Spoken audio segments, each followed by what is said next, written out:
किती सोयाबीन खरेदी करणार आहे त्याचं स्पष्टीकरण सरकारनं दिलं नाही तर प्रत्येक जिल्ह्यात पालकमंत्री आणि कलेक्टरच्या घरावर आम्ही सोयाबीनचं तुटार घेऊन जाऊ। कर्जमुक्तीच्या बाबतीत ना हमी भाव पेरणी ते कापणीपर्यंत सगळे कामं एमआरजीएस मधून याच्यासाठी 28 तारखेला नागपूरला बुट्टेबुडीला लाखो शेतकरी एकत्र होऊन आंदोलन करणार। आज नांदेड आहे, उद्या सोलापूर आहे, हिंगोली, गोंदिया, भंडारा आणि यवतमाळ हे झालेले आहे आणि प्रचंड प्रतिसाद आहे। लोकांच्या लुटीचं तंत्र आम्ही लोकांना सांगतो कसं लुटल्या जातो।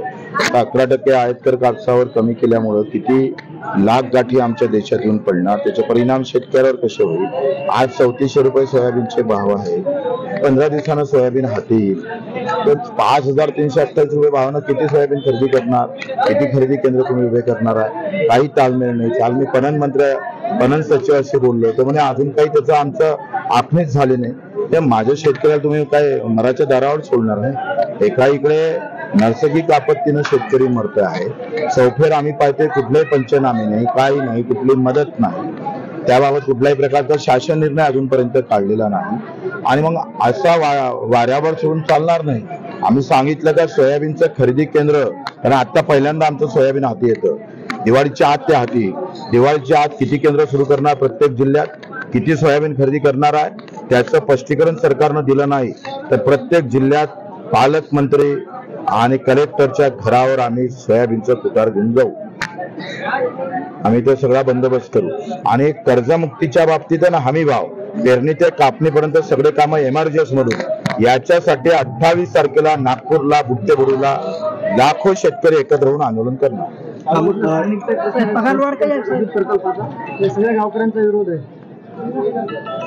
सहस्त्रकुंडाच्या बाबतीत मी मगा बोललो का तुम्ही एवढी जर नद अशी सवान असेल, तुम्ही नद पाहिली असेल तर आत्ताच आम्ही पाहतो शेतीला टेकलेली आहे आणि त्याचं थोडं जरी पाणी आलं तर त्या आजूबाजूनं किमान 1-1 किलोमीटरचा त्याचा परिणाम त्याच्यावर होतं। त्या बाबतीत सगळ्या गोष्टी एकतर काय आहे, कायदा काय आहे, 2013चा कायदा असा म्हणतं, पुनर्वसन भूसंपादन पुनर्वसन कायदा असा म्हणतं का 70% सहमतीशिवाय कुठलाही सार्वजनिक प्रकल्प तुम्हाला सुरू करता येणार नाही।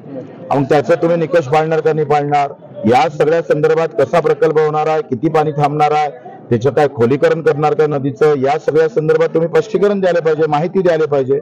आणि हे जर देत नसल आणि जर प्रकल्प सुरू केला तर त्या प्रकल्पातलं जमीन तर सोडा, खळा उचलू देणार नाही आम्ही।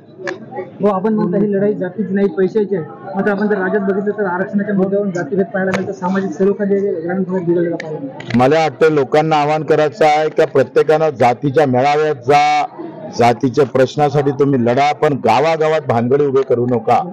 नेत्यांना आपली पोळी शेकवायची असेल तर त्याच्या मागं आपलं बलिदान गेलं नाही पाहिजे। पहिले शेतकरी आमचा हिंदू मुसलमान मध्ये मेला, आता जाती जाती मध्ये मेला, तर शेतकरी म्हणून लढणार कधी आम्ही? आम्हाला शेतकरी म्हणून लढता आलं पाहिजे।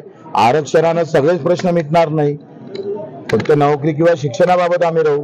पण माझं असं मत आहे का एका गावात जास्तीत जास्त आतापर्यंत 75 वर्षाच्या काळामध्ये 10-15 पोरं नोकरीवर लागले असेल, पण माझ्या शेतीमाला जर 15 ते 20 हजार रुपये भाव भेटला, कापसाले सोयाबीनला भाव भेटला तर अख्खं गाव सुखी होण्याची ताकद आहे।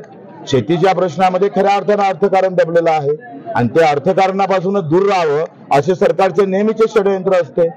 खरं तुम्ही सत्तेचा भाग राहिलात, मात्र आता शेतकऱ्याचे रस्त्यावर उतरलात, केसं वाढले, झाडी वाढले, अक्षांबरोबर शेतकरी रोज मरतोय, 10 ते 15 शेतकऱ्याच्या रोज आत्महत्या होत आहे।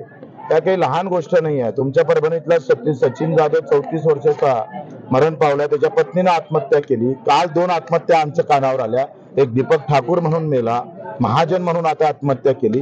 तरुण पोरं मरत असेल तर ऍक्शन मध्ये येऊच ना, ऍक्शन मोड मध्ये आम्ही येणारच आहोत, त्याच्यानंतर काही विषय नाही।